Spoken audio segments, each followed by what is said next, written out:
Muy buenos días a todos nuestros oyentes, con un brevísimo retraso del que nos excusamos. Muy buenos días, pues, y muy bienvenidos a un acto que va a suponer, sin duda, una importante reflexión sobre la seguridad nacional. Como saben ustedes, a finales del pasado año, Presidencia de Gobierno y, más concretamente, su Departamento de Seguridad Nacional promovió la creación de un foro de cultura de seguridad nacional.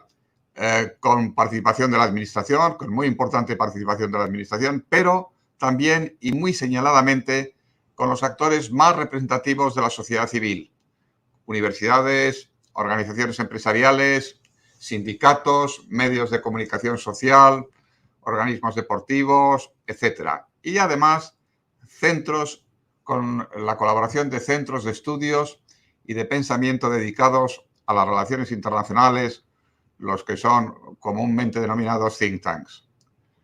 Pues bien, para presentar este foro de cultura de seguridad nacional, tenemos hoy entre nosotros al alma de esta iniciativa, que es además uno de nuestros mayores especialistas en el tema, don Miguel Ángel Ballesteros. Poca presentación necesita el señor Ballesteros. Ya intervino en este INCIPE el pasado mes de marzo del 2022, momento en el que presentó la Estrategia de Seguridad Nacional. Pero para refrescar nuestra memoria diré que ostenta el empleo de general de brigada de artillería y es doctor en Ciencias Políticas y Sociales por la Universidad de Salamanca. Es diplomado de Estado Mayor, ha tenido muy importantes destinos en nuestro Ministerio de Defensa, incluyendo el CSDEN y el Centro de Satélites Helios. Ha seguido cursos de especialización en estudios estratégicos tanto en nuestra UNED como en los colegios de la NATO, en Alemania y en Roma. Por último, quería recordar su labor como publicista, colaborador habitual de nuestra prensa escrita y autor de 2 libros, uno sobre la Estrategia de Seguridad Nacional y el otro sobre el yihadismo. Hoy Miguel Ángel Ballesteros sigue siendo el director del Departamento de Seguridad Nacional de la Presidencia de Gobierno. Por lo tanto, mi general, es un enorme placer y un gran gusto volver a tenerte aquí entre nosotros para centrar el toro de este importantísimo debate que está ahora presente o que debe de estar presente cada vez más en nuestra sociedad. Y ahora, sin más, le cedería la palabra a nuestro director general, Vicente Garrido, para que, como de costumbre, nos informe sobre los términos de referencia de este encuentro. En cuanto él acabe, mi general, él te pasará la palabra. A ti, Vicente. Muchas gracias, embajador, muchas gracias, Manuel, y sobre todo también agradecer a Miguel Ángel Ballesteros, mi general, que estés de nuevo aquí en INCIPE para hablar especialmente de la cultura de seguridad nacional. Para las personas que están hoy conectadas, siguiéndonos, no voy a aportar o decir nada nuevo a los términos de referencia de otros encuentros. Les pediría que presenten, que realicen sus preguntas de la forma lo más concisa posible a través del chat de YouTube. Esas preguntas yo las iré recopilando, no necesariamente por orden de llegada, sino por orden de afinidad temática, por bloques, y les pediría que no reserven los últimos 15 minutos para realizar esas preguntas, porque pretendemos que este acto dure a partir de ahora 1 hora máxima, es decir, que como máximo terminemos a las 13:15, para de esa forma dar tiempo al máximo debate posible, pero también, como les digo, no dejando sus preguntas para el final, que de otra forma no va a dar tiempo a trasladárselas al general Ballesteros. Y sin más, muchas gracias. Mi general, tienes la palabra. Muchas gracias, Vicente, embajador. Es un verdadero placer tener ocasión de exponer todo lo que estamos haciendo ahora en favor del fomento de la cultura de seguridad nacional, ya no solo desde el Departamento de Seguridad Nacional, sino desde todos los ámbitos de gobierno. Y quiero agradecer a INCIPE esta ocasión. Cuando se creó por orden ministerial el foro de cultura integral de seguridad nacional, se intentó que en ese foro estuviera representado como un órgano más de la seguridad nacional, estuvieran representados los think tank. Claro, el foro tiene unas limitaciones y no podían estar uno a uno todos los think tank. Así que se acordó, y así sale en el boletín oficial, que un órgano que no forma parte de esa sociedad civil, como es el Instituto Español de Estudios Estratégicos, fuera el que designara temporalmente por un periodo de tiempo al representante de todos los think tank. El Instituto Español de Estudios Estratégicos designó en este caso a Vicente Garrido, director del INCIPE, y esta conferencia o esta charla con coloquio viene a ser el preámbulo de esa colaboración de los think tank con el Foro Integral de Seguridad Nacional. Agradecer a Vicente Garrido, a INCIPE, esa colaboración dentro del foro. Y pasamos, si les parece, ya a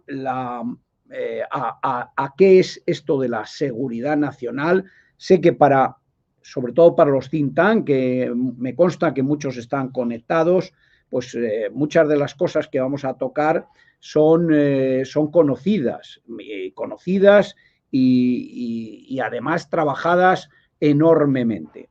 Otros tal vez no lo controlen tanto. Intentaré en 35 minutos exponer los conceptos de seguridad nacional que desde el gobierno que se están manejando, desde el Departamento de Seguridad Nacional, cómo estamos trabajando, cómo se está trabajando en la crisis actual. ¿Cuál es la crisis actual? Pues obviamente, la de Ucrania.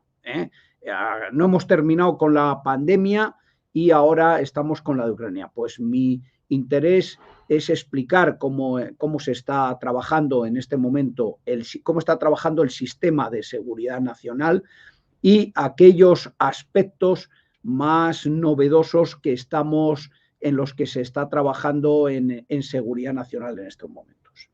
Pasamos la primera diapositiva. Pasamos a la siguiente, por favor. Bueno, este es el índice de lo que vamos a tocar. La seguridad nacional, el sistema, cómo está estructurado, el departamento, qué trabajo realiza. Lo que nos convoca hoy aquí, la excusa que hoy tenemos y a lo que queremos poner un preámbulo, que es a ese plan integral de cultura de seguridad nacional y también donde van a colaborar los think tank.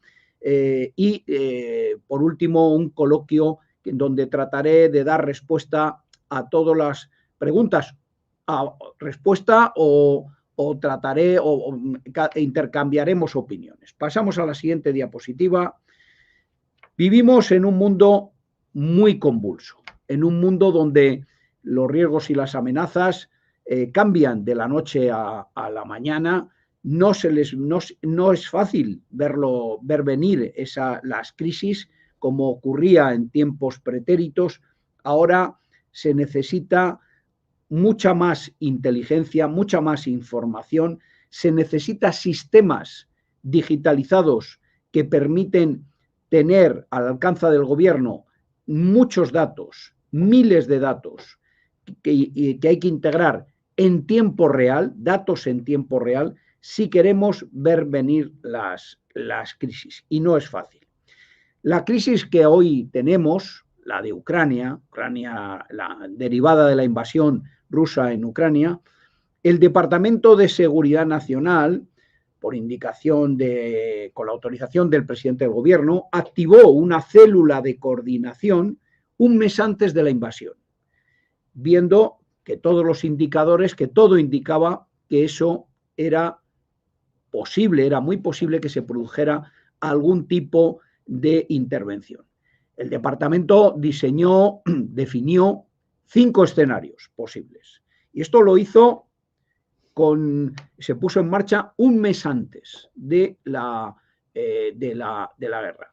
Esto es lo que se necesita para que cuando llega el momento, de hecho, el mismo día de la invasión se reunió el Consejo de Seguridad Nacional en el Palacio de la Zarzuela, presidido por Su Majestad el Rey, y lo que se hizo fue exponer puntualmente el punto de situación en el que veníamos trabajando desde hacía un mes.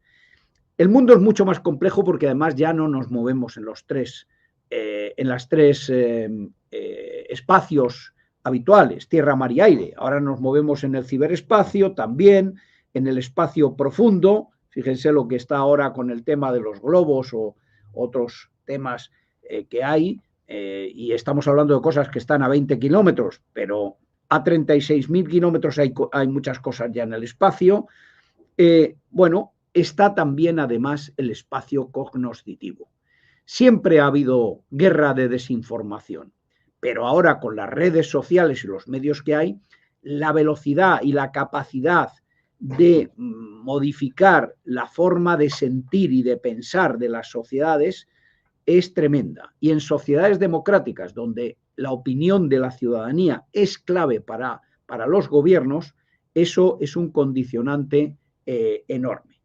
Todo esto nos lleva a saber gestionar, a intentar gestionar, primero prevenir y luego gestionar las crisis de manera muy integrada. No se maneja ya el análisis militar o el análisis de la seguridad ciudadana o el análisis de las relaciones internacionales solo. Hoy se maneja todo. Un dato, uno de los principales elementos en la célula de coordinación que alimenta además al comité de situación, luego veremos cómo se está gestionando, pues uno de los principales elementos de esa célula de coordinación es el Ministerio de Agricultura. ¿Quién nos iba a decir que en algo derivado de una invasión, un papel protagonista lo tendría el Ministerio de Agricultura? Por supuesto, todo el tema energético es clave. Por supuesto, todo el tema económico es clave. Por supuesto, el tema comercial, los insumos, todo es fundamental en este momento. Pues bien, esto nos lleva estamos en el mundo de los think tank, nos lleva a pensar que en el mundo de los think tank hay que abrir el gran angular y hay que empezar a trabajar en temas muy variados. Ya hay muchos de los think tank lo abordan así. El Instituto Español de Estudios Estratégicos tiene publicaciones de geopolítica, de cambio climático, de hambrunas, de pandemias, tiene de todo. La mayor parte de los think tank también están trabajando en esa dirección. Solo apunto a esa necesidad de abrir el gran angular porque los temas son muy variados y muy importantes. Y eso provoca el uso de las llamadas estrategias híbridas. Y un aspecto fundamental que no está todavía suficientemente abordado en el mundo de los think tank es el papel disruptivo de la tecnología. Miren, la guerra actualmente se maneja en 3 planos. En el plano militar, obviamente, todos vemos en los telediarios las escenas de destrucción de la guerra, las trincheras, los mapas de posiciones, etcétera. Eso es clave. Otro plano es el económico. Este es muy importante. Hay una guerra económica entre Occidente, Estados Unidos, Unión Europea y, por otro lado, Rusia. Hay una guerra económica porque las guerras son tremendamente caras y son importantes. Ayer Josep Borrell hablaba de que se nos llena un poco la boca a todos de apoyo, de aplausos a Zelensky, decía, pero luego mandar carros de combate cuesta más porque cada carro de combate, decía Borrell, cuesta 10 millones de de euros. Bueno, la guerra económica es otro plano. Y el tercer plano, y es al que quería llegar, es el tecnológico. Las guerras al final son también un debate, una dialéctica de tecnologías. ¿Quién tiene la mejor tecnología y puede emplear esa tecnología? Hay que hacer un análisis continuado de esa tecnología. Y hoy hay muchas tecnologías disruptivas. Hace décadas ocurría un hecho, aparecía una tecnología disruptiva cada 10, cada 15 años. Hoy aparecen tecnologías disruptivas cada 3 o 4 años. Y eso nos va a llevar a situaciones muy novedosas que pueden cambiar, cambiar la geopolítica. Hay una geopolítica de la tecnología. Bueno, todo esto favorece la aparición, el empleo de las estrategias híbridas, la posibilidad de conseguir importantísimos objetivos políticos sin llegar a pegar un tiro, sin llegar a acciones cinéticas, las intervenciones en zona gris que se denomina. Ese es el ejemplo, el paradigma es el control, el apoderamiento por parte de la Federación Rusa de la península de Crimea. Y llegado el caso, cuando salta, aparece la guerra híbrida a la que asistimos en este momento, con instrumentos como ciberataques, desinformación, acciones en el espacio ultraterrestre, etcétera, etcétera. Necesitamos, les decía, revalorizar la inteligencia, el análisis geopolítico y necesitamos tener un sistema de gestión de crisis basada en la integración de datos, pero basada en una integración de datos recibidos en tiempo real. Esto es muy importante. Y potenciar la resiliencia, palabra ya adoptada por la Real Academia, para ser capaces de adaptarnos a esos nuevos escenarios que de la noche a la mañana aparecen casi de forma imprevista. Y pieza fundamental en toda esa resiliencia es sin duda la infraestructura crítica. Esto es lo que intenta resolver el sistema de seguridad nacional. Y ya les adelanto algo, pasamos la diapositiva.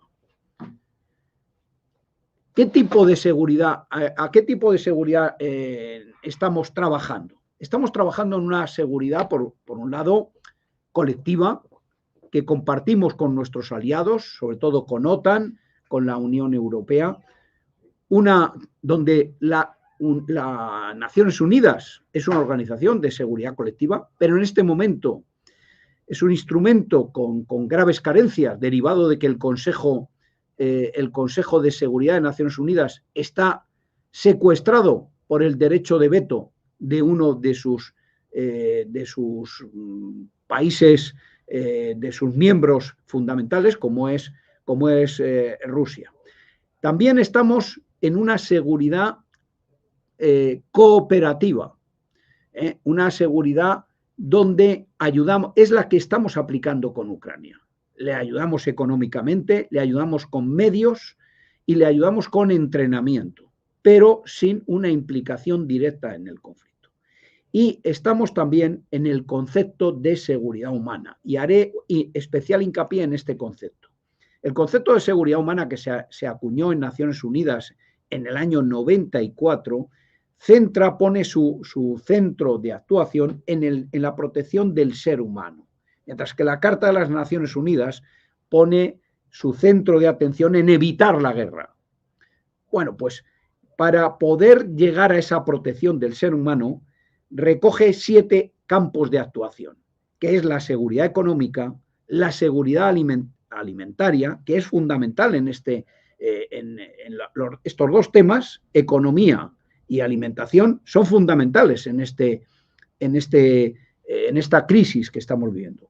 La seguridad frente a pandemias y epidemias, la seguridad medioambiental, la seguridad de las personas, también está, este es un tema clave en este convenio, en este conflicto, porque estamos viendo cómo las personas son civiles, son objetivo de los misiles y de los proyectiles rusos, la seguridad de la comunicación, la seguridad de la política, del sistema político, la protección de los sistemas políticos y la seguridad de las minorías. De eso se derivan 16 campos de actuación en donde se mueve la seguridad nacional. No les voy a mencionar uno a uno todos, pero creo que lo pueden ver en sus pantallas, esos campos de actuación. Pasamos a la siguiente. Como ven, esta seguridad nacional de la que estamos hablando no se limita al ámbito de lo militar, al ámbito de la defensa, de la seguridad ciudadana o de las relaciones internacionales. No, va mucho más allá. Afecta, por supuesto, se nutre de los servicios de inteligencia e información del Estado y juega un papel fundamental las administraciones, en España las 3 administraciones, y juega un papel fundamental el ciudadano, la sociedad en general. Y así, pues la seguridad nacional aparece definida en la Ley 36, la Ley de Seguridad Nacional, la 36/2015, como la acción del Estado. Yo añadiría, si me permiten, una modificación.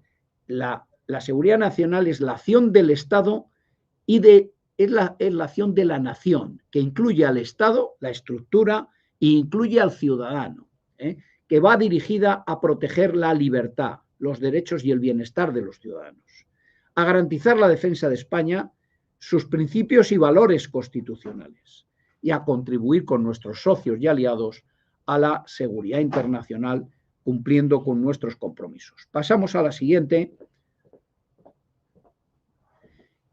¿Y qué hemos diseñado, qué se ha diseñado en España para poder hacer frente a todos los requerimientos de la seguridad nacional? Sabiendo que la seguridad nacional es bastante omnicomprensiva, abarca 16 ámbitos, abarca cosas tan diferentes como son los conflictos regionales, como es el de Ucrania ahora, el terrorismo clásico, armas de destrucción la proliferación de armas de destrucción masiva, pero también abarca la desinformación, la ciberseguridad, la seguridad marítima, la seguridad en el espacio profundo y ultraterrestre. España es uno de los países punteros, por ejemplo, en este campo, en el espacio profundo, en la protección del espacio. Y alguien me dirá, pero bueno, vamos a ver, ¿cómo que España es un país puntero? Permítanme que lo explique en un minuto. España ha diseñado un procedimiento para caso de alertas espaciales. Por ejemplo, se ha puesto en marcha ya 2 veces. Se aprobó a final del año pasado y ya ha entrado en funcionamiento. Una no estaba aprobado cuando entró en funcionamiento, nos permitió probarlo, y otra ha entrado ya en funcionamiento cuando estaba aprobado. Los chinos están montando una estación espacial aproximadamente a 200 kilómetros de la corteza terrestre y han lanzado 5 grandes lanzadores con piezas con equipamiento para la estación espacial. Esos grandes cohetes, que son como un campo de fútbol, esos grandes cohetes han vuelto a la Tierra, han caído, han entrado otra vez en la atmósfera sin control, sin que los chinos le hayan puesto pues una forma de controlar dónde y cuándo va a caer. Con lo cual, lo que hemos tenido que hacer es controlar nosotros, hacer un seguimiento, mejor dicho, hacer un seguimiento de por dónde iban esos cohetes,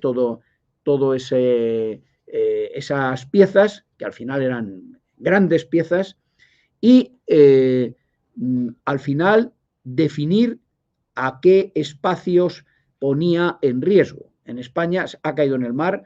En España lo que en algún momento interfirió fue en las rutas aéreas y con tiempo se suspendió el tráfico aéreo de una serie de rutas aéreas para evitar la remotísima posibilidad de una colisión entre esas piezas que caen del espacio y un avión que vuela a 10.000 kilómetros de altura. Bueno, a esto se han ido incorporando ya otros países, pero España ha sido pionero en poner un procedimiento de este tipo.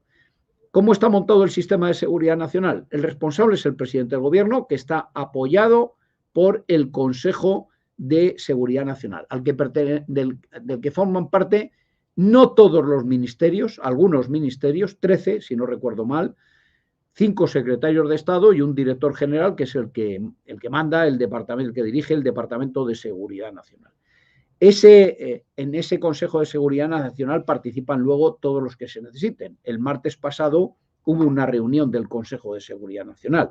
Ni que decir tiene que el ministro de Agricultura estuvo presente en ese Consejo de Seguridad Nacional, aunque no es titular, miembro titular en el Consejo. Y el Consejo tiene luego pues 7 consejos de segundo nivel y comités especializados, que son el de seguridad marítima, ciberseguridad, seguridad aeroespacial y un comité especializado de inmigración, de seguridad energética, de no proliferación y de lucha contra el terrorismo.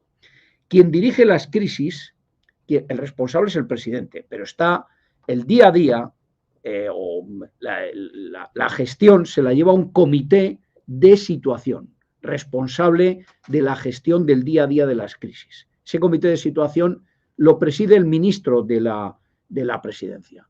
Ese comité de situación ha hecho 21 reuniones desde la invasión, desde antes ya de la invasión de Ucrania.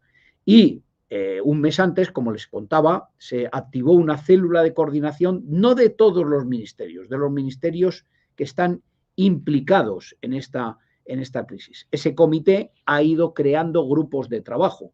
Hay un grupo de trabajo de ciberseguridad, hay un grupo de trabajo para la acogida de los desplazados eventuales ucranianos a España, que hemos recibido ya más de 165.000, 30 y tantos mil jóvenes y niños están escolarizados en España, y yo creo que se puede considerar que se está haciendo razonablemente bien. España es el 5.º país de la Unión Europea que más desplazados ha recibido.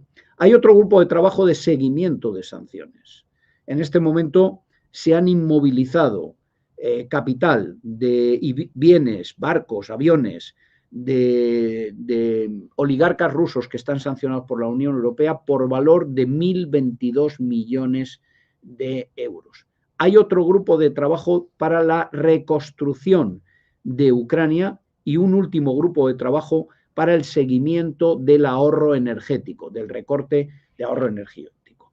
Y todo el sistema de seguridad nacional, todo el sistema necesita de las comunidades autónomas. Si hablamos de alojar ucranianos, pues se alojan en las comunidades autónomas al final. Así que es importante su participación en el sistema. Y esas comunidades tienen su voz y su participación en la Conferencia Sectorial de Seguridad Nacional, donde con los consejeros designados bajo la presidencia del ministro de la Presidencia se reúnen periódicamente. Pasamos la diapositiva muy rápidamente. Bueno, no les voy a aburrir con las misiones del departamento, que es integrar todo, contribuir a integrarlo, asesorar al presidente de gobierno y mantener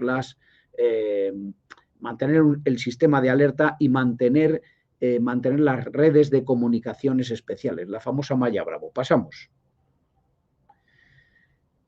La estrategia, no me voy a detener aquí porque yo aquí creo que que todo el mundo conoce probablemente la Estrategia de Seguridad Nacional 2021, y si no, les invito a que la lean. Sí decirles una cosa. En la de 2017 se hablaba de amenazas y de desafíos. Desafío como sinónimo de riesgo. Con lo cual, todos los que trabajamos en seguridad nacional tendemos a dar más recursos y a potenciar y prestar más atención a las amenazas, más que a los desafíos o los riesgos. La nueva estrategia eso lo ha cambiado radicalmente, porque quien nos llevó por delante fue un desafío, el penúltimo, las pandemias y epidemias. Las pandemias y epidemias han causado miles de muertos, han destrozado la economía y han provocado una grave crisis social de aumento de diferencias sociales. Eso nos ha hecho que en esta estrategia no se habla de amenazas y riesgos, pero sin distinguirlos, sin decir esto es una amenaza, esto es un riesgo. Y sí que se ponen 3 ejes para establecer las prioridades. Un primer eje de los intereses vitales, cuando se daña a los intereses vitales, como es la vida de las personas, la libertad o el orden constitucional, eso es primera prioridad. Los intereses esenciales es la segunda prioridad, donde aparece ya la prosperidad y el bienestar de los ciudadanos. Y por último, el tercer eje, los intereses estratégicos, es donde España promueve y preserva la paz y la seguridad internacional y defiende nuestros propios intereses estratégicos fuera de nuestras fronteras. Pasamos a esto. Este es el sistema, todos los componentes, todo lo que compone el sistema de seguridad nacional. Aquí no ven una cosa que es fundamental, en mi opinión, que son los foros. Hay 3 foros en el sistema de seguridad nacional que se han aprobado con posterioridad a la ley. Un foro de cultura de seguridad nacional, en el que se inscribe esta conferencia, un foro de ciberseguridad y un foro de lucha contra las campañas de desinformación. Los 3 foros se caracterizan por integrar, aglutinar a los diferentes estamentos de la sociedad civil con la administración. Y en los foros se trata de compartir problemas y buscar soluciones a los problemas comunes. Son foros que están dando un resultado extraordinario. El último ha sido de cultura integral de seguridad, de seguridad nacional, y tenemos una gran confianza en que también va a dar un gran resultado y esperamos que muy pronto tenga reflexiones que van a empujar, por ejemplo, en materia de ciberseguridad. Pues en materia de ciberseguridad uno de los temas que se ha estudiado y que se está estudiando es las carencias de nuestro sistema universitario para formar especialistas en ciberseguridad. Porque en España se necesitan miles de especialistas en este campo y no los hay. En toda Europa para los próximos años se calcula que se necesitan 30.000 especialistas en ciberseguridad. En España tenemos muy buenos ingenieros, muy buenos informáticos, pero especialistas en ciberseguridad muy pocos. De forma que lo que está ocurriendo es que unas empresas se los están quitando a otras.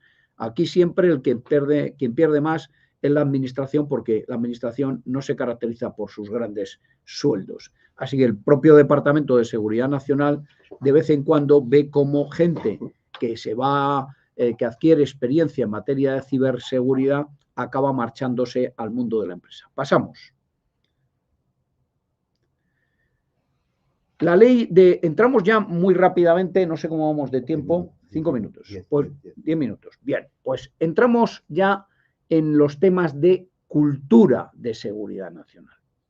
España no es un país que se caracterice por tener una gran cultura ni de defensa nacional ni de seguridad nacional. Es más, si yo hiciera una encuesta sobre qué es eso de la seguridad nacional en España, en la calle, probablemente todo el mundo lo identificaría con lo militar o con lo policial, y de ahí no saldríamos. Y sin embargo, las pandemias, epidemias, la lucha contra el cambio climático, la seguridad energética, la seguridad económica y financiera, etcétera, etcétera, son piezas claves de la seguridad nacional. Y la ley de seguridad nacional, la 36/2015, en su artículo 5.1, dice que el gobierno es consciente la ley de esta carencia y dice que el gobierno promoverá una cultura de seguridad nacional que favorezca la implicación activa de la sociedad en su preservación y garantía, como requisito indispensable para el disfrute de esa libertad, justicia, bienestar y progreso de los derechos humanos. Así que la ley, consciente de España tiene carencias importantes en la cultura de seguridad nacional, le dice al gobierno que tiene que promoverla. Y en la estrategia de seguridad nacional de 2017 había 5 grandes objetivos. El primero era promover un sistema de gestión de crisis.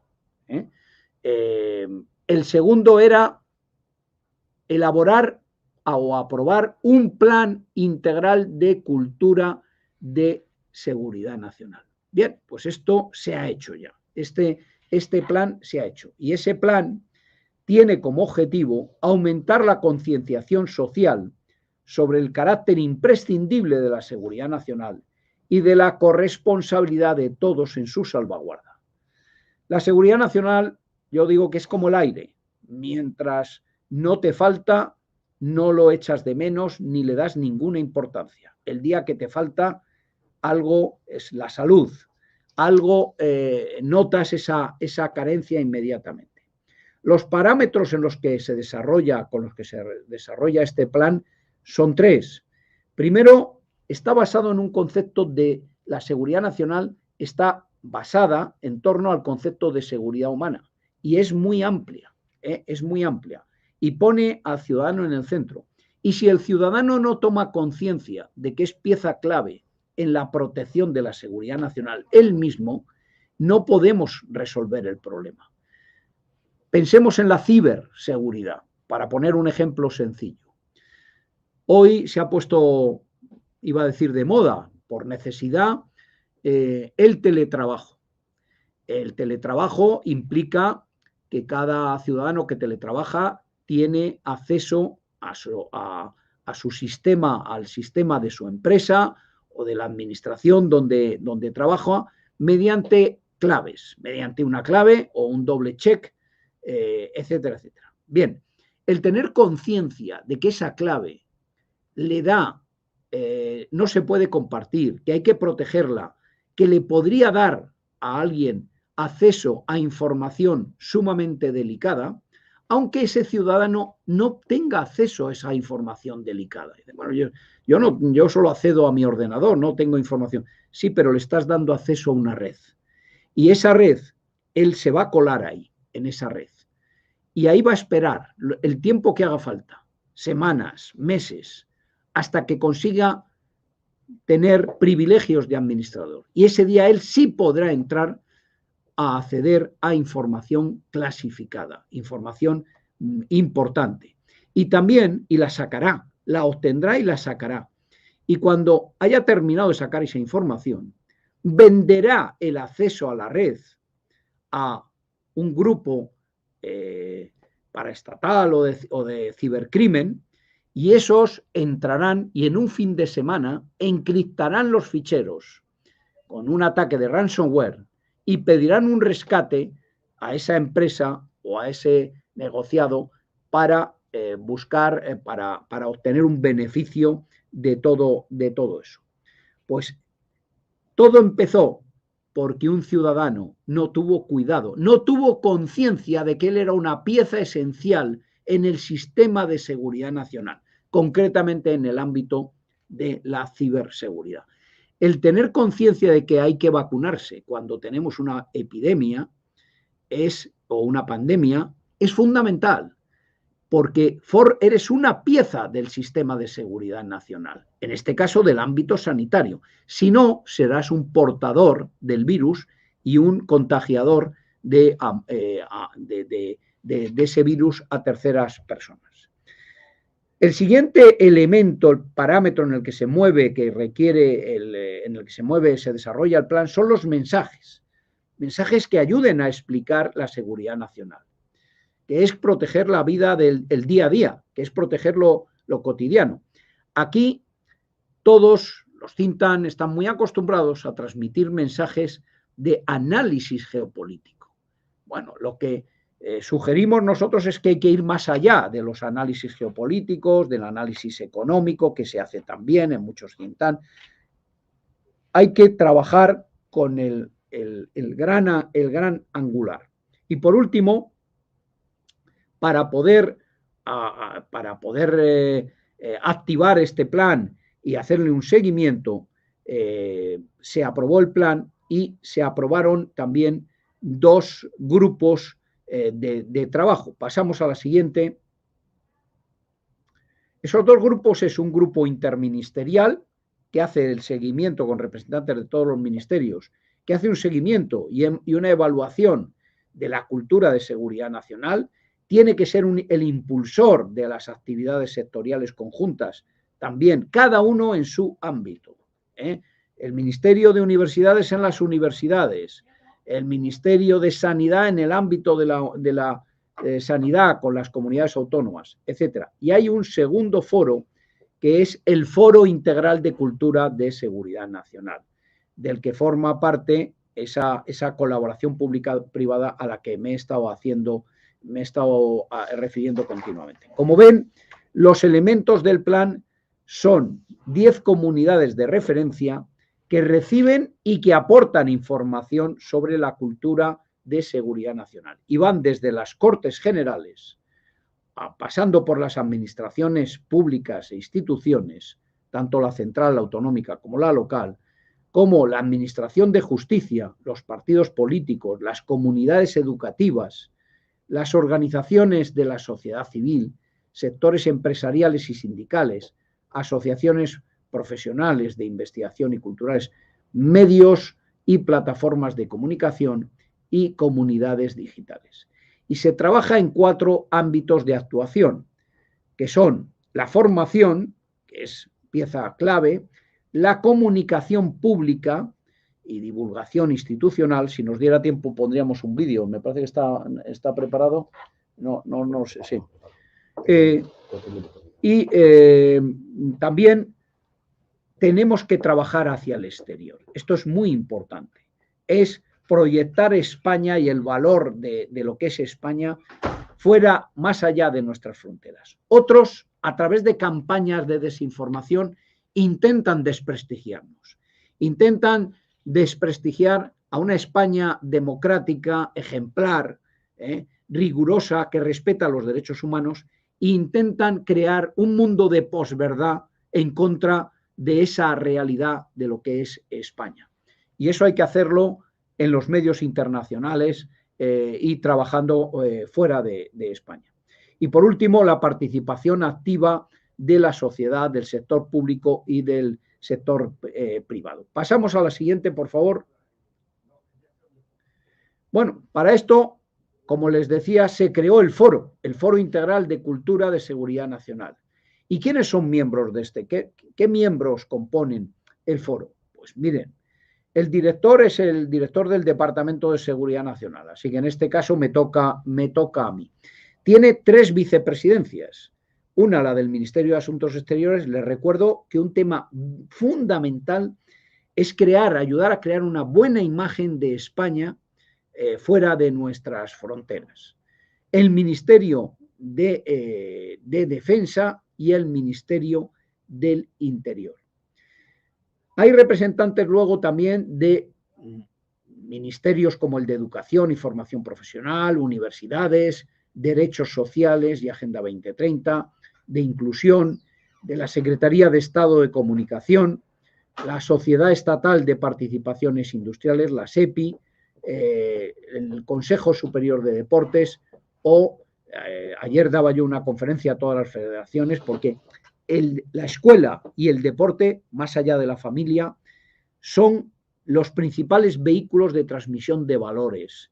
Y la seguridad nacional se fundamenta en valores, en la solidaridad, en el trabajo en equipo, en el sacrificio por el colectivo, por la sociedad. En el caso de los militares, ese sacrificio llega hasta la entrega de la vida si es necesario. Pero esos valores son fundamentales en la cultura de seguridad nacional. Era lamentable, o es lamentable, que cuando a un español se le hace una encuesta de si España fuera atacada militarmente, usted estaría dispuesto a defenderla con las armas, hay un porcentaje muy importante muy grande de españoles que responden que no. Que no. Yo creo que es una respuesta falsa, simplemente porque porque vivimos en un mundo de paz, donde los que estamos en esta piel de toro hoy día prácticamente no hemos conocido la guerra, más allá de las operaciones a los que les ha tocado vivir en operaciones en el exterior, a los militares que les ha tocado, pero no han vivido la guerra. Y quieren creer que la guerra, que la paz está conquistada, que nadie puede violentarla. Pues bien, eso no es cierto. Y nadie imaginaba una guerra como la que estamos viviendo en Ucrania. Y es fruto también de que hubo una operación en la zona gris por parte de Rusia que le permitió en 2014 apoderarse sin un grave quebranto de la península de Crimea, y a la vista de los resultados, y puesto que a mí no me disuade nadie, ahora voy a por Ucrania. Y mañana iría por Moldavia. Y pasado mañana iría por Lituania, que tiene el corredor de Soali hacia Kaliningrado, que es un incordio. La Segunda Guerra Mundial empezó por el pasillo de Danzig. Esa es la situación. En fin, falta de cultura de seguridad nacional. Por la parte civil, por la parte privada, pues hay representantes de la Confederación Española de Organizaciones Empresariales, de la COE, del cuerpo de maestros que están representados por el sindicato AMPE, del cuerpo de profesores de secundaria representados por sindicatos de comisiones obreras. La representación está en función de quién es el sindicato que tiene más representación en cada nivel. Ese es el cuerpo de profesores de formación profesional, representado también por comisiones obreras de la enseñanza. La Confederación Española de Asociaciones de Padres y Madres del Alumnado, la CEAPA, o la CONCAPA, la Confederación Católica. Bueno, esta es la situación. Sigo. Ahí están los think tank, ahí necesitamos a los think tank representados. Y necesitamos, la representación al final es una persona, pero necesitamos que esos think tank estén detrás de ese foro, apoyen al foro, colaboren, porque los think tank sí están mentalizados, sí tienen una gran cultura de seguridad nacional, pero necesitamos su colaboración. No la necesita el Departamento de Seguridad Nacional, también. La necesita España. La necesitamos todos. Necesitamos potenciar esto todos. Y voy a terminar aquí. Pasamos a la siguiente diapositiva. Terminamos aquí, y con mi agradecimiento por la oportunidad de haber tenido la ocasión de dirigirme a todos ustedes. Pues muchas gracias, mi general, muchas gracias, Miguel Ángel. Quizá teniendo en cuenta la gran cantidad de preguntas que han llegado, pues vamos a ampliar un poquito el debate, a ver si hasta hay 20 al menos, y de esa forma damos cabida al máximo de preguntas posible. Te has referido en la intervención al papel que tiene la sociedad civil, a la opinión que tiene la sociedad civil sobre qué es la seguridad nacional. Hasta hace poco tiempo, relativamente reciente, la seguridad nacional ha parecido una preocupación casi exclusivamente de nuestros militares, argumenta uno de los participantes. Se echa de menos una mayor interlocución de nuestra sociedad civil, las universidades, las grandes empresas, incluso de nuestros diplomáticos.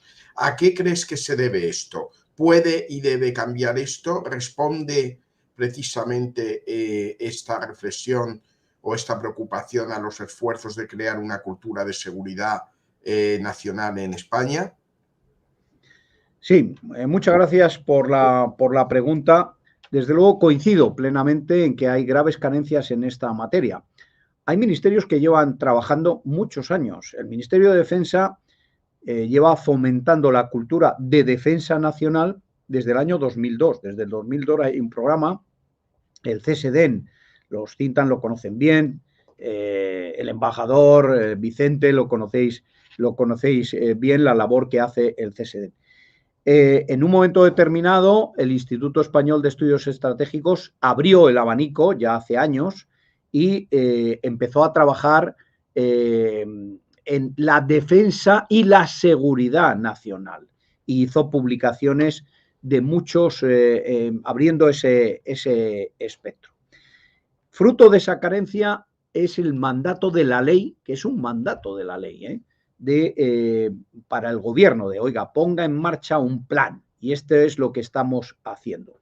Hay que decir que la Ley de Defensa Nacional, la Ley Orgánica de Defensa Nacional, la 5/2005, creo recordar, no sé si me equivoco, que en su artículo 5 dice que todos los organismos tienen que fomentar la cultura de la defensa nacional. No dice que sea el ministerio, dice que sea todos los organismos. Eso incluye a universidades, a escuelas, etcétera, etcétera. La realidad es que la sociedad española, en un pacifismo a veces que es sano, ser pacifista, yo creo que los militares somos grandes pacifistas en términos generales, muy, muy mayoritariamente. Nadie como nosotros valoramos la paz porque sabemos probablemente un poco más que los demás de lo que es la guerra. Pues el pacifismo sano, serio, responsable, es muy sano. Pero a veces un pacifismo a ultranza, conlleva caer en graves errores. Lamentablemente, el si vis pacem para bellum sigue siendo una realidad, sigue siendo un aforismo romano que está de plena actualidad. Y si no, que se lo pregunten a los ucranianos en este momento. Entonces, es importante trabajarlo, pero salgámonos del ámbito de lo militar. Vayamos al ámbito, a cualquiera de los otros 15 ámbitos que abarca la seguridad nacional, a las epidemias y pandemias que hemos vivido, que han costado miles de muertos en España, millones de muertos en el mundo. Bueno, España al final ha logrado reconducir la situación, es un país que no pone obstáculo a las vacunaciones. Otros países sí lo ponen, y hay países muy desarrollados con un porcentaje de vacunación muy bajo. Y eso es un problema para la seguridad nacional de esos países. La seguridad económica y financiera, eso es muy, muy importante. Y a veces a la sociedad hay que pedirle sacrificios. Y hay que pedirle sacrificios porque un sacrificio no muy grande hoy nos ahorra un gran sacrificio mañana. Pero hay que tener una sociedad formada para que no esté siempre, que no sea absolutamente hedonista, porque entonces, sin el sacrificio por el colectivo, no podemos garantizar a nadie ni nunca la seguridad nacional. Y es fundamental en sus diferentes grados. Así que sí, este plan era necesario. Y ahora está el plan. Ahora lo que se necesita es la colaboración, poco a poco, de todo el mundo. Se ha hablado de universidades, de escuelas, de colegio. Estamos trabajando en ese campo.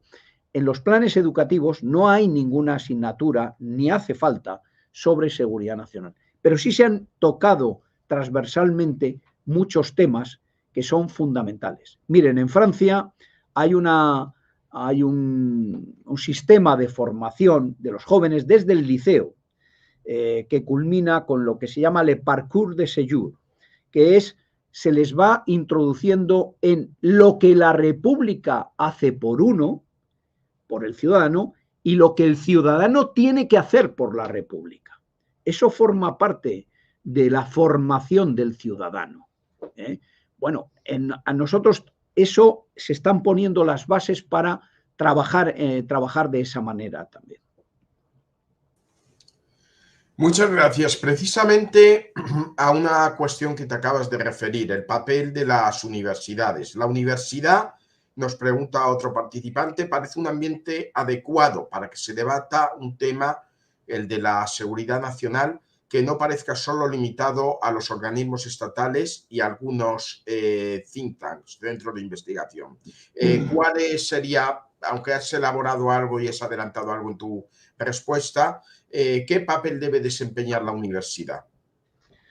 Un papel clave, un papel clave. Ya la universidad viene trabajando desde hace muchos años colaborando con la cultura de defensa nacional. Universidades como la Universidad Rey Juan Carlos, la Complutense, la Universidad Autónoma o Universidad, la de Salamanca, la de León, tienen convenios con el Ministerio de Defensa para fomentar la cultura de todo lo que es relacionado con la cultura de defensa nacional.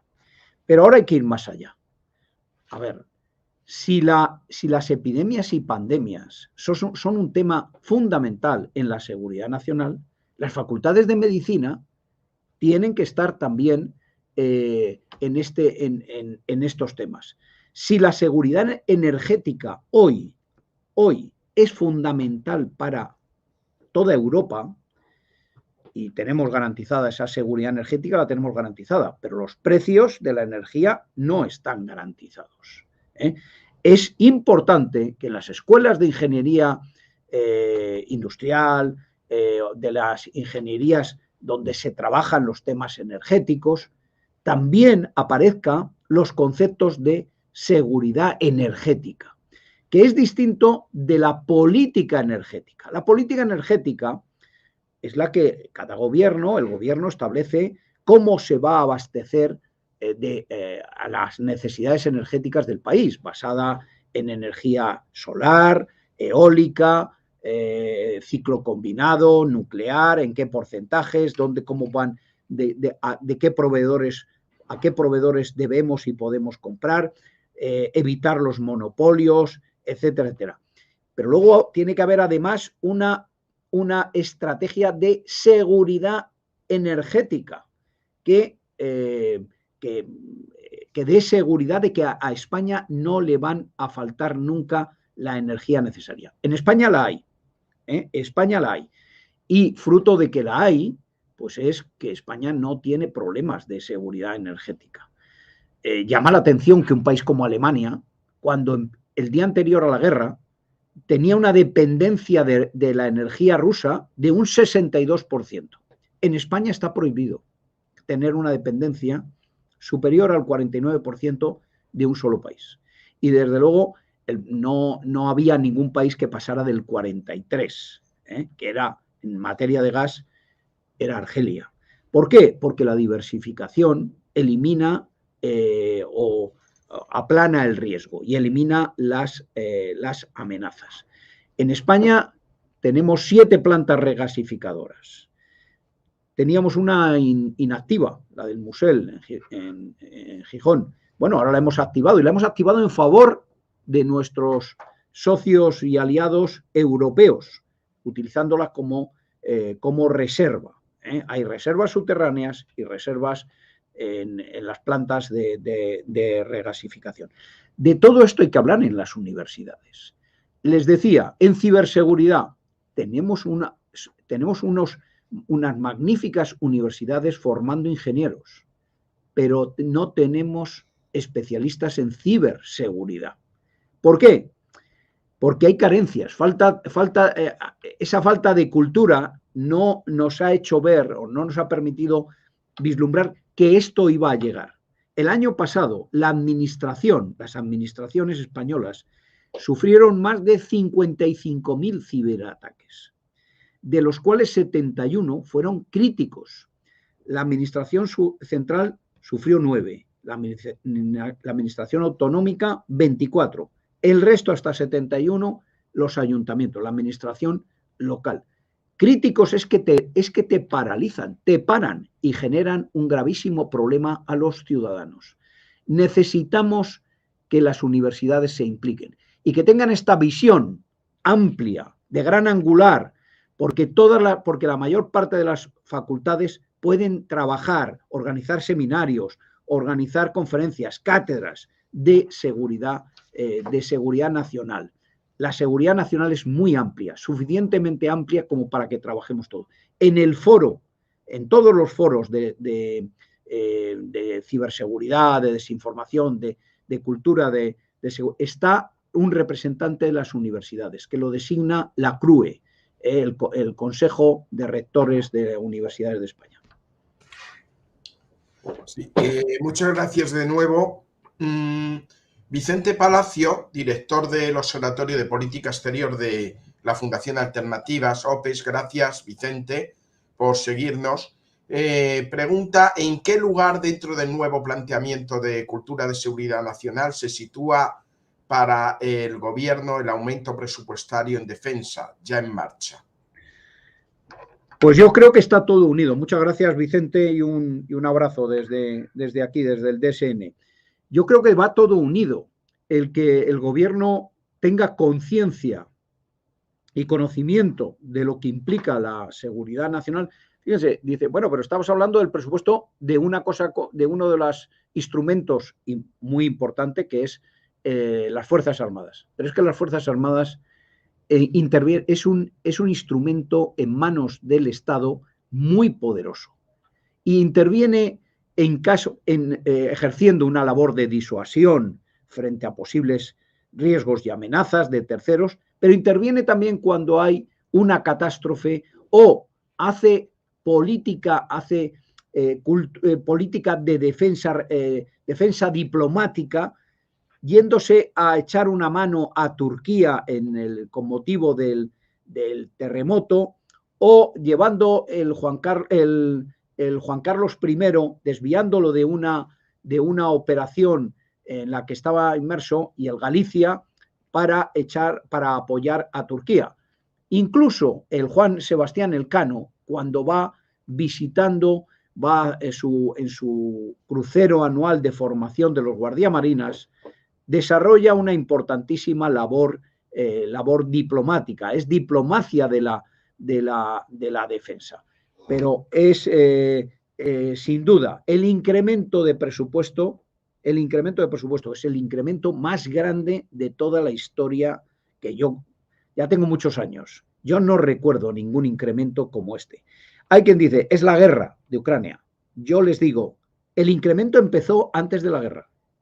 El incremento empezó un año antes de la guerra, un año antes, cuando nadie imaginaba la guerra. Se le metió un impulso tremendo al presupuesto de defensa, y ese impulso tiene que continuar hasta alcanzar el 2%, que es la meta. Y presión de la OTAN, pues yo les digo, miren, el acuerdo del 2% es de la Cumbre de Gales, 2014.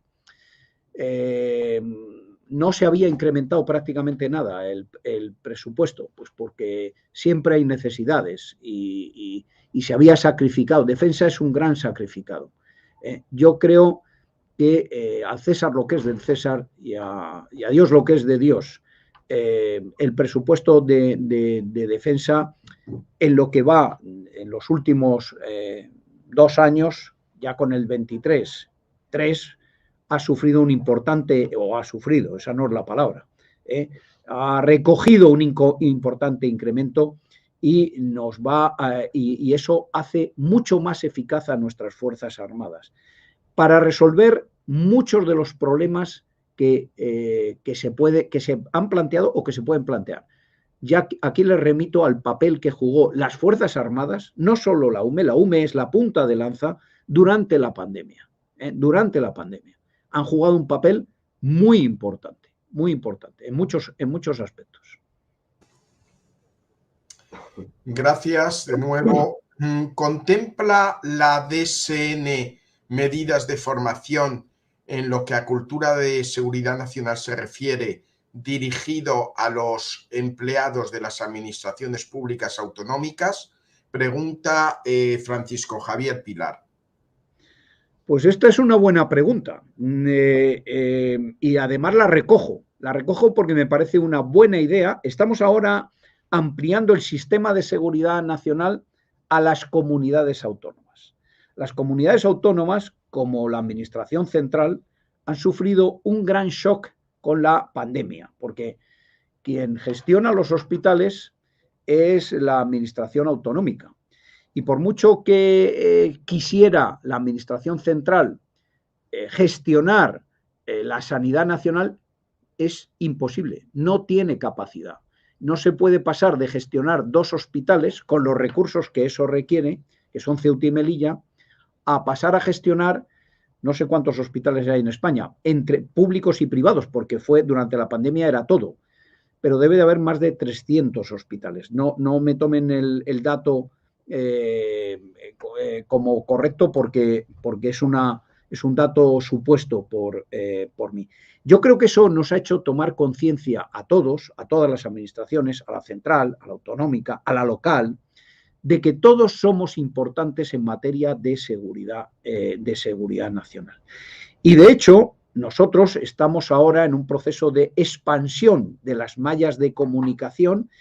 Hemos tenido ya varias reuniones con las comunidades autónomas para pedirles que tienen que tener una sala de gestión de crisis, que nosotros les vamos a instalar ahí equipos de cifra y de comunicación para la transmisión de datos, y que necesitamos y les vamos a dotar de software para que puedan tener los catálogos de sus capacidades, no solo de los gobiernos autonómicos, sino los catálogos de capacidades de su región. ¿Cuántos autobuses hay en su región? No cuántos hay solo del gobierno, propiedad del gobierno autonómico. ¿Cuántos hay? Porque si tenemos que evacuar una ciudad, por el motivo que sea, tenemos que saber cuántos autobuses o qué medios tenemos para evacuar esa situación.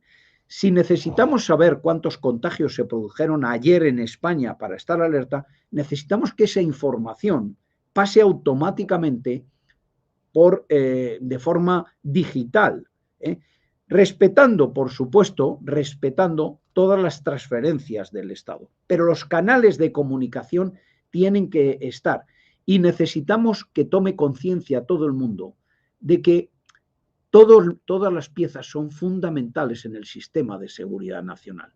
Todos. Los catálogos, al primero que le van a beneficiar es a las propias comunidades autónomas. Hay que recordar que en España ha habido enormes catástrofes, inundaciones, grandes incendios, terremotos, bueno, pues volcanes, no nos privamos de nada. Pues todas, el 100%, las han gestionado las comunidades autónomas. Con el refuerzo del Estado, de las capacidades de la Administración Central, la Unidad Militar de Emergencia o otros instrumentos del Estado, pero bajo la autoridad siempre de las comunidades autónomas, porque nunca ninguna de esas catástrofes ha pasado del nivel 2, no han pasado nunca al nivel 3, que es cuando el gobierno central se hace cargo de la gestión. Pero el gobierno central necesita tener conocimiento del uso que se está haciendo, no solo de sus recursos, sino el grado de empeño de todos los recursos, porque cuando 2 comunidades piden recursos, hay que tener criterio para ver a quién le damos más capacidades o menos capacidades. Ese es el tema. Ahora la UME se fue a apagar fuegos a Chile y a buscar supervivientes en el terremoto. Necesitamos tener información de todo para saber distribuir bien los medios. Además de los catálogos que están en la ley, que hay que ponerlos en marcha, y nosotros les vamos a dar los instrumentos para facilitarles ese trabajo y para que el dato, no cada uno desarrolle su sistema informático, sino que sea un único sistema informático que pueda agregar datos y tener información. Y también necesitamos información para el día a día, para detectar problemas.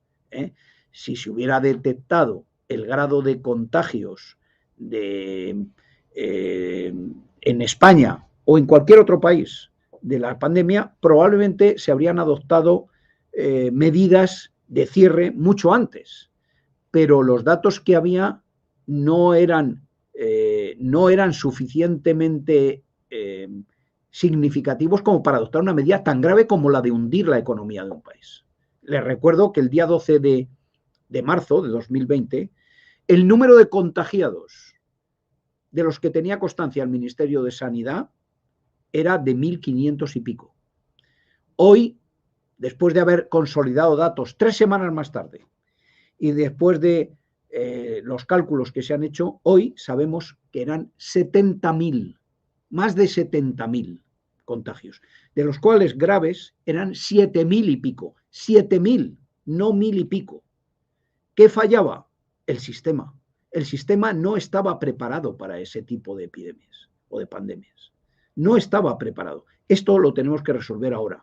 Y tenemos que llevar a la conciencia de las consejerías, de los hospitales, de los médicos, que es fundamental tener información para poder tomar decisiones correctas. Me gustaría saber realmente cuántos... a China le tocó la pandemia antes que a nadie. China declaró 300 muertos. Al cabo de unos meses, ya cuando todos estábamos con la pandemia en todo lo alto, corrigió los 300 muertos y los convirtió en 3.000. Me gustaría saber cuántos muertos de verdad hubo en esa primera oleada. Me parece escandaloso que hace poco reconociera, hoy ha habido un muerto, hoy ha habido otro, y de pronto al terminar el mes dice, este mes ha habido 60.000 muertos. El dato es vital para tomar decisiones correctas. Pues ahora estamos en la disyuntiva que hasta la 1 había 8 preguntas, ahora hay 14 y solo voy a hacer 2. Depende, mi general, de ti, la extensión que le quieras dar para poder concluir en breve este acto. Muy breve. Tenemos una pregunta muy breve. ¿Crees que es necesario en la sociedad española no solo una mayor cultura de seguridad, sino también una mayor y más realista cultura de inteligencia? Sí, por supuesto. La cultura de seguridad va unida a la cultura de inteligencia. La imagen de los servicios de inteligencia, la imagen de James Bond ha hecho mucho daño. Se necesita. Y se puede desarrollar inteligencia, la administración tiene que tener, claro, inteligencia. Para eso tiene los servicios de información, como el CNI y demás. Pero las grandes empresas, al final, requieren analistas de inteligencia. Esto no significa que trabajen fuera de la ley. Nadie trabaja fuera de la ley. Nadie trabaja fuera de la ley. Pero sí que con información, que hoy la mayor parte de la información es abierta. Hay que saber buscarla y saber analizarla. Y con esa información y buenos analistas formaremos una buena cultura de inteligencia que va de la mano, es parte de la cultura del CNI. El CNI es miembro del grupo. Es miembro del grupo. Muchas gracias. Última pregunta, en realidad es una especie de trampa porque son 3 en una. 3 en una que se han planteado por diferentes participantes. El año pasado presentaste en INCIPE precisamente la estrategia, la 4ª estrategia de seguridad nacional, en el mes de marzo de 2022. Tras un año de vigencia, ¿cómo evalúas la estrategia? ¿Se va evaluando si sus disposiciones iban bien encaminadas?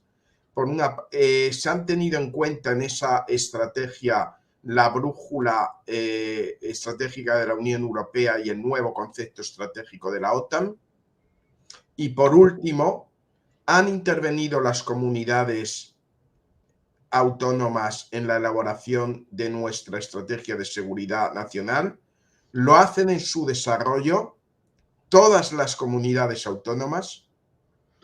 Muchas gracias por las preguntas. La estrategia de seguridad nacional se evalúa todos los años. Cuando surgió la guerra, surgió un tembleque de pierna, a ver si esto nos desmonta la estrategia, y la acabamos de inaugurar. Pero la realidad es que no ha sido así. La evolución de la guerra con la estrategia de la mano, en la mano, dice, la estrategia aguanta bien, aguanta en el sentido de que sigue siendo absolutamente útil. La razón es que esta estrategia se modificó por varias cosas. Primero, para desarrollar el sistema de gestión de crisis. Segundo, para poder hacer frente a las amenazas híbridas y para incorporar todo un sistema de tecnología nuevo. Bueno, pues las amenazas híbridas, el culmen de la amenaza híbrida es esta guerra híbrida, así que está funcionando bien. La estrategia se evalúa todos los años, tiene 33 líneas de acción y una por una cada ministerio tiene que informar de en qué está colaborando en cada una de esas líneas de acción. Y aunque no lo hacemos público, pero sí se hace un informe interno para que todos los que estamos implicados sepamos en qué vamos bien y en qué vamos regular y en qué vamos mal. También se evalúa la estrategia de ciberseguridad, también se evalúa de terrorismo. Las estrategias modernas están preparadas para ser evaluadas todas, porque si no hay evaluación es papel y eso no vale. Segundo, ¿se tuvo en cuenta la brújula estratégica, el Strategic Concept de la Unión Europea? Sí. Aunque no se había aprobado, se aprobó en marzo de 2022 y la nuestra se aprobó en diciembre de 2021, conocíamos los borradores, estábamos participando en esa elaboración y se tuvo muy en cuenta todo el tema de la autonomía estratégica de la Unión Europea, que es el concepto base de esa brújula estratégica. Más difícil fue en el tema de la OTAN, porque la OTAN, el nuevo concepto estratégico, ha estado absolutamente condicionado por la guerra. Y cuando nosotros aprobamos la Estrategia de Seguridad Nacional en diciembre, pues apenas si había un esbozo de lo que iba a ser el concepto estratégico nuevo. Había el NATO 2030, eso sí, y eso lo tuvimos muy en cuenta. Pero el nuevo concepto estratégico de la OTAN ha estado absolutamente condicionado por la guerra. Hemos pasado de la defensa, de la defensa, que es el artículo 5, a la defensa y la disuasión, que la disuasión apenas se contemplaba en el concepto estratégico de 2010. Hemos pasado de una Rusia con la que hay que colaborar y hay que trabajar, a Rusia es el enemigo. Hemos pasado a una China que es un desafío. En fin, ¿qué hicimos en la estrategia? En la estrategia hay líneas de acción que decían, oiga, tenemos que trabajar desde España para que los que van a trabajar en la elaboración del concepto estratégico de la OTAN trabajen en estas direcciones. La estrategia de seguridad nacional daba indicaciones de en qué dirección interesaba a España que apareciera el nuevo concepto estratégico de la OTAN. ¿Se les dio participación a las comunidades autónomas en la estrategia? Sí. Se les pasó un borrador cuando la estrategia era borrador y se les dio la oportunidad de dar sus reflexiones, su opinión, etcétera, etcétera. Recuerdo que la responsabilidad de la estrategia es del presidente del gobierno y del gobierno. Por lo tanto, no es vinculante lo que diga una comunidad autónoma. Pero a todas las que han intervenido para dar su opinión, por ejemplo, pues no sé, País Vasco, se les ha respondido qué parte aceptamos como positivo y qué parte no podemos aceptar, como no podemos incluir, igual que en la Ley de Seguridad Nacional, por esta razón y por esta razón. Hay comunidades autónomas que son muy activas, que responden, hay comunidades autónomas que son menos activas o que no participan, apenas participan en el debate. Y luego hay conferencias, reuniones por videoconferencia para que cada una tenga la oportunidad de explicarse y compartir su opinión con los demás, pero sí se les da. Igual que en la Ley de Seguridad Nacional, igual que en otras estrategias. Ahora mismo hay un borrador de la Estrategia de Seguridad Marítima. Se les ha mandado a todas las comunidades que tienen, que son ribereñas del mar. No se le ha mandado a las que no tienen mar, pero a las que son ribereñas se les ha mandado a todas. algunas ya han contestado y además con comentarios pues, que parecen muy, muy oportunos. Por ejemplo, la Comunidad Autónoma Vasca. Pues muchas gracias. Lamentablemente hemos llegado al fin de esta actividad con muchísimas preguntas que se han quedado por el camino, y también debo decir que han llegado después de la 1 y otras que no da tiempo ya a trasladarlas. Te agradezco, mi general, la disposición, no solamente la profusa intervención, sino el haber atendido con profundidad todas las cuestiones planteadas. Y sin más, quiero devolver la palabra al embajador Manuel Alabar, para secretario general del INCIPE, para ya dar por terminado, clausurar este encuentro digital. Muchas gracias. Gracias, Vicente, y muchas gracias, general Ballesteros, por tu completísima panorámica de los temas fundamentales que afectan a la seguridad nacional y, por ende, a la necesidad imperiosa que tenemos todos de desarrollar una cultura de seguridad nacional, ¿no? El INCIPE recibe el encargo de Presidencia de Gobierno y de la propuesta del Instituto de Estudios Estratégicos con vocación de servicio, e intentaremos desarrollar este encargo con responsabilidad en los meses que van a seguir a partir de ahora. Y nos ponemos desde ahora en el INCIPE manos a la obra. Pretendemos presentar en breve un plan de trabajo que será elaborado con la colaboración de todos aquellos centros de pensamiento que pueden aportar su contribución, y los convocaremos con intención e idea de que sea una convocatoria inclusiva y muy amplia y muy general. Los vamos a convocar a estos centros de pensamiento muy en breve. Este tema, por lo tanto, va a ser una de las dos grandes líneas de actuación del INCIPE en este primer semestre del 2023. La segunda línea de actuación va a ser dialogar, debatir sobre la Unión Europea en vistas de que España va a ostentar la presidencia de la Unión Europea en el segundo semestre de este año. Y en relación a ello, la primera intervención será el próximo 8 de marzo con la participación de don Pablo García Verdoy. Pablo García Verdoy ha sido hasta hace 2 años el embajador representante permanente de España ante la Unión Europea en Bruselas.